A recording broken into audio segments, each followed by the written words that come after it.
يسعد أوقاتكم حبايبي من وين ما كنتوا تتابعوني.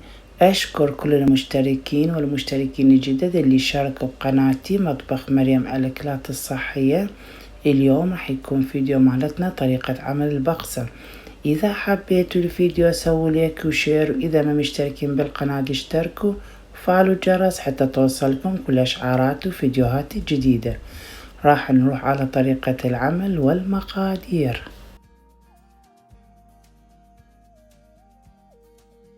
بسم الله. راح اجيب طريقة العمل. عندي نص كوب سكر، عندي ربع كوب زيت، وملعقة صغيرة هيل، وثلاث بيضات. اذا تحبوا البقسم يكون حلو ضيفوا كوب سكر بدال نص كوب سكر، بس اني هاي المقاييس مالتي اشوفها كلش مناسبة. شقيت ما نقدر على قدر الامكان نبتعد عن الحلا والدهونيات. راح اخفقهم كل زين بس حد ما يذوب السكر. اول كوب طحين، راح اضيف وياه ملعقة صغيرة بيكنج بودر لانه ضروري البيكنج بودر بالبقسم. راح اكمل انخله كله. اول شي راح اخلطه بايدي حتى الطحين لا يتطاير، وبعدين ابدي اخلطه بخلاط كهربائي حتى يكون اسهل الي. اذا خلاط كهربائي ما عنديش تقدرين كلها تخلطيه بايدك، مو ضروري الا خلاط كهربائي. بنات المواد كلها متوفرة بكل بيت، وطريقة عمل البقسم كلش سهلة وبسيطة. راح اضيف كوب الثاني من الطحين، راح اخلطه كله بايدي بعد ما يحتاج استعمل خلاط.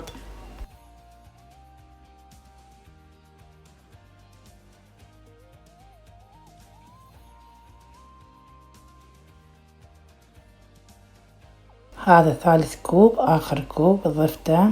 هسه راح انخله كله واخلص. اول شي اخلط الطحين كل زين، وبعدين ابدي اعجنه بايدي.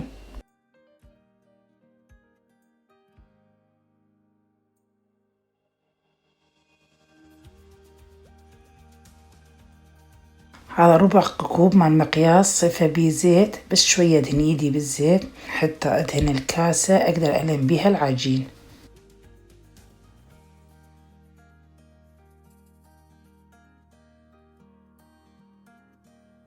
ادهن كاسة بقطرات من الزيت حتى اضيف بيها العجينة. هاي الكاسة كلش كبيرة اضيفها بكاسة اصغر.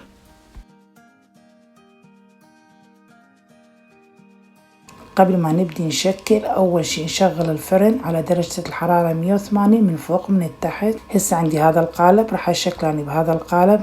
اذا موجود عندكم قالب شكلوا بالقالب، اذا ما موجود قالب تقدرين تشكليها بايدك. انا راح اسوي طريقتين، طريقة اسويها بالايد وطريقة ثانية بالقالب. راح اخذ قطعة صغيرة من العجينة واسوي على شكل كرة واضيفها بالسمسم، وبعدين اخذ القالب واشكلها بالقالب بهاي الطريقة. شوفوا بنات راح يصير شكلها كلش حلو واسرع بالقالب. هسه راح اشكلكم وحدة لخة بالايد. راح اخذ قطعة صغيرة من العجينة بهاي الطريقة اشكلها بايدي واضيفها بالسمسم وارجع مرة ثانية اشكلها بايدي. راح تطلع تقريبا مثل ما القالب. شوفوا بنات اكو هواية طرق نشكل بيها البقسم، اي طريقة تحبون تسووها بكيفكم. راح اسوي وحدة ثانية بالايد. شكرا حبايبي على مشاركتكم كل فيديوهاتي، خاصة فيديو السابق كلش فرحت من شفت مشاركة هواية. الله يفرح قلبكم مثل ما فرحتوني. الله يفتح ابواب الرزق والصحة والعافية والرحمة عليكم وعلينا يا رب.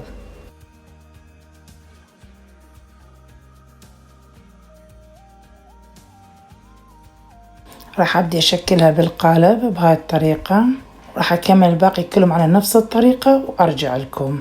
هنا بنات خلصتهم كليتهم. هسه راح احطهم بالفرن. الفرن محمي سابقا درجة الحرارة 180 من فوق ومن التحت. راح احطه 20 دقيقة. بس يبدي يتحمص بنات طفوا الفرن وتركوه البقسم بالفرن ربع ساعة وبعدين تطلعوه. راح يطلع كلش قرمش. هذا شكله النهائي. شوف شقد حلو محمص من الجهتين. ورا ما يبرد تمام نقدر ناكل العصر ويا الشاي او الصبح ويا القهوة. الكبار وصغار يحبوا البقسم.